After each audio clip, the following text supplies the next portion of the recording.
My name is Robert Wood. I run the security team over at Nuna Health, which is a San Francisco-based healthcare analytics company.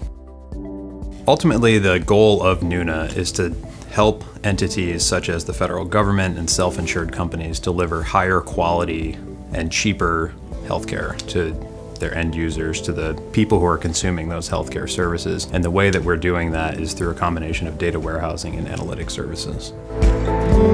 Nuna's stance on the cloud and our security team's stance on the cloud is definitely cloud first. We are 100% a cloud-based organization. We're using a mix of SaaS services.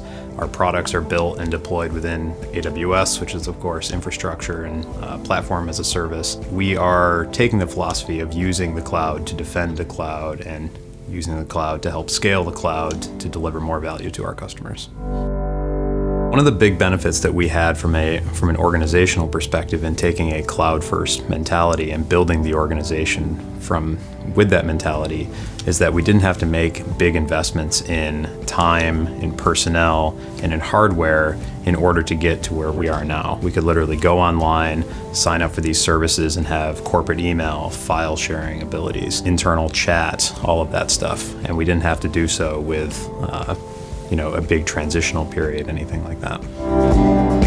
As Nuna was building its organization and adopting more and more cloud services to help various business units move faster, help development teams move faster and more efficiently, we knew as a security team that we needed something in place to facilitate access to those various cloud services and the data that they were controlling, and of course the data that we already had in place.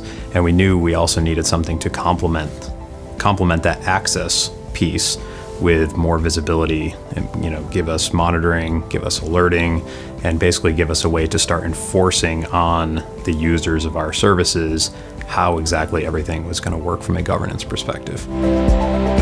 I would absolutely recommend Netskope to a peer of mine or a friend of mine in the security community. We went through a pretty thorough bake-off process between Netskope and a few competitors. We really liked the abilities that Netskope gave us, both from a high-level governance perspective as well as the power users perspective. So we could really, really drill down into configuration options, into the amount of detail that we were getting from certain alerts, things like that. And one thing that we really, really like about the Netskope model is that it's helped streamline so many processes inside our security team.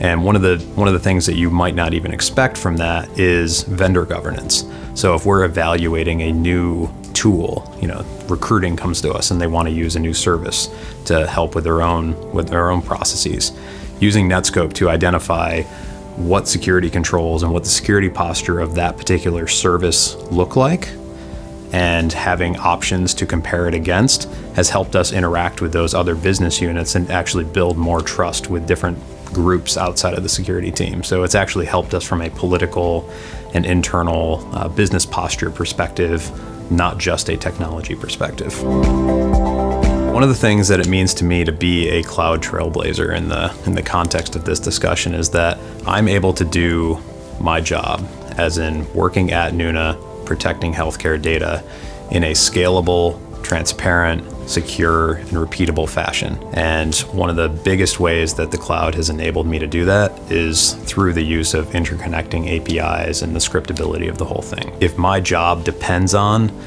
all of the smart people that I've used to build my security program being there and doing the same thing time and time and time again and never getting it wrong, then I'm in trouble. And the cloud has enabled me to not be in that position.